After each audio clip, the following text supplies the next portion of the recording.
बातचीत के इख्तियार से भट्टी साहब, ये बातचीत जो प्राइम मिनिस्टर ने भी कह दिया, मिसाक के इस्तेहकाम में पाकिस्तान, बातचीत हो सकती है मौजूदा गवर्नमेंट से इमरान खान जैसे स्टेट रिलेटेड इशू के ऊपर? और ये हुकूमत क्यों चाहेगी कि बनी बनाई हुकूमत चल रही है, बड़े आराम से चल रही है, क्या प्रॉब्लम है? इमरान खान से बात करके उसको बाहर निकालने की बात करेंगे। तीन वजह से बात नहीं हो सकती और ना होनी है। पहली वजह कि इमरान खान बैठना नहीं चाहते इन लोगों के साथ। दूसरी वजह 9 मई वो भट्टी साहब एक रुक जाए इधर ही, क्यों नहीं बैठना चाहते? क्या इनकी सियासी हैसियत को नहीं वो मानते? क्यों नहीं बैठना चाहते इमरान खान नून लीग और पीपल्स पार्टी? मैं उसी तरफ ही आ रहा हूं कि वो कहते हैं इनके पास है ही कुछ नहीं, इनके पास देने लेने के लिए है ही कुछ नहीं, पहली बात। और वो बात भी सच्ची है। 9 मई अगर ना होता तो फिर हो सकता है ये बैठ जाते, कोई रास्ता निकलता। तो एक तो इमरान खान नहीं बैठना चाहते, दूसरा ये हुकूमत भी बिल्कुल नहीं बैठना चाहती। ये सारा ऐसे ही ऊपर से दो नंबरी है, फलाना मिसाक और फलाना मिसाक। वो बेनिफिशियरी है, इस सारे सिस्टम की।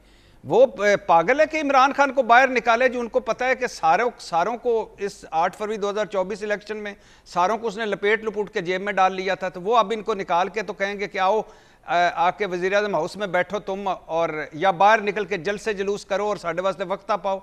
तो ये सारी कंपनी की मशहूरी है कि मिसाक खड़े, पता नहीं, हम सोचते हैं कि अब तो लफ्ज़ों से चिढ़ दिला दिए इन्होंने।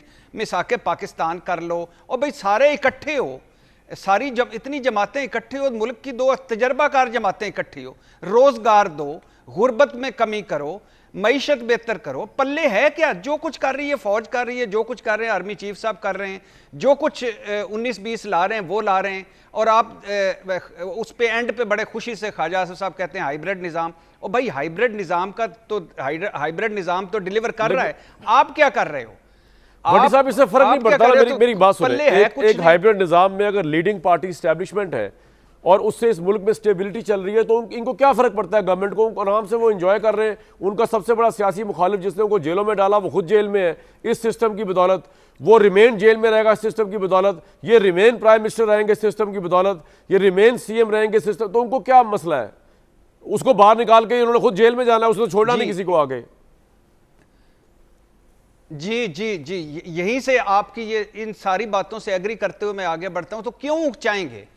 तो बस फिर फोकस करें ना गवर्नेंस पे, परफॉर्मेंस पे, छोड़ें इन सारी बातों को जो आपके बस की बात नहीं है। भाई आप जो अब आप आ गए हैं, नुमाइंदगी अगर आपके पास फॉर्म 45 है या 47 है, आप डिलीवर करो, पहली बात। दूसरी बात यह है कि इमरान खान नहीं बैठना चाहता, ये भी नहीं बैठना चाहते, और 9 मई है, तो लिहाजा ये सारी बातें हैं। पॉइंट आपका आ गया। ये आपस में मिलकर बैठे, तय क्या करेंगे? कुछ भी नहीं, 0/0। लेकिन पॉइंट ये है कि देखें जी, इमरान खान को इसलिए भी डिस्कस करना पड़ता है। मैं आपको एक और उसकी मैं एग्जांपल दूं, आप तीनों माहिरीन जर्नलिज्म को, कि इस गवर्नमेंट के दौर में एक सकूत तारी है, एक स्टेबिलिटी तारी है। उसको आप क्रेडिट भले पूरा इस्टेब्लिशमेंट को दे दें, कुछ दे दें, कोई स्कैंडल नहीं है जिस पे बात की जाए, कोई अबतरी की कैफियत नहीं है कि जी कोई DGI की तैनाती पे कोई झगड़ा शुरू हो गया, कोई एक्सटेंशन मामला, सब स्मूथ चल रहा है। पीछे ले दे के रह जाता है टॉपिक इमरान खान कोई, क्योंकि ऑब्वियसली अब आपने बात तो स्कैंडल तो एक मोहम्मद मालिक साहब ने कहा है कि 2000 अरब की वो कहते हैं करप्शन हुई है। नहीं, वो अभी कोई सच नहीं है स्कैंडल को अभी। आटा गंदम का स्कैंडल है, चीनी का स्कैंडल है, ये जो हमारी कौम इतनी प्रोन हो चुकी है, ऑडिट होगा, इनका स्कैंडल समझते कोई नहीं है और होके गुजर चुके हुए हैं।